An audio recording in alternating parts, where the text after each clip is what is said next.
সুপ্রিয় দর্শক মণ্ডলী, আসসালামু আলাইকুম। Welcome to our channel BD update 24 jobs. আজকে আমরা হাজির হয়েছি নতুন একটা চাকরির বিজ্ঞপ্তি নিয়ে। বিজ্ঞপ্তিটি প্রকাশিত হয়েছে বেসরকারি ব্র্যাক ব্যাংক পিএলসি থেকে। বিজ্ঞপ্তিটিতে কী কী পদে লোক নেওয়া হবে, পদ সংখ্যা কয়টি, শিক্ষাগত যোগ্যতা কতটুকু, তা নিয়ে আজকে আমরা আলোচনা করব।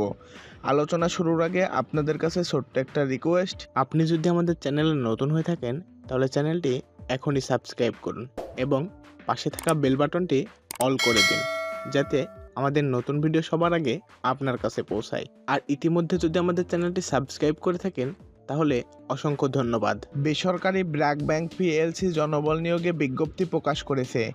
এই ব্যাংকের আরএমজি মনিটরিং ইউনিটে অ্যাসোসিয়েট ম্যানেজার অথবা ম্যানেজার পদে কর্মী নিয়োগ দেওয়া হবে। আগ্রহী প্রার্থীদের অনলাইনে আবেদন করতে হবে।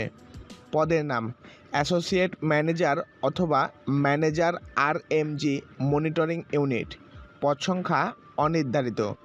যোগ্যতা ভালো ফলসহ স্বীকৃত বিশ্ববিদ্যালয় থেকে যে কোনো বিষয়ে 4 বছর মেয়াদি স্নাতক ডিগ্রি থাকতে হবে। কোনো ব্যাংকের চাকরির অভিজ্ঞতা থাকতে হবে। মার্চেন্ডাইজিং সহ পোশাক শিল্পে 4 থেকে 7 বছর চাকরির অভিজ্ঞতা থাকতে হবে। এমএস অফিস অ্যাপ্লিকেশনের কাজ জানতে হবে। আইটি বেসড অনলাইন মনিটরিং ও রিপোর্ট সিস্টেম অভিজ্ঞ হতে হবে। গ্রাহক কেন্দ্রিক মানসিকতা থাকতে হবে। চাকরির ধরন ফুল টাইম। কর্মস্থল বাংলাদেশের যে কোনো স্থানে। আবেদন যেভাবে আগ্রহী প্রার্থীদের ব্র্যাক ব্যাংকের ক্যারিয়ার সংক্রান্ত ওয়েবসাইটে গিয়ে নিয়োগ সংক্রান্ত বিস্তারিত তথ্য জেনে অ্যাপ্লাই নাও বাটনে ক্লিক করে আবেদন করতে হবে। আবেদনের শেষ সময় 7 জুলাই 2024।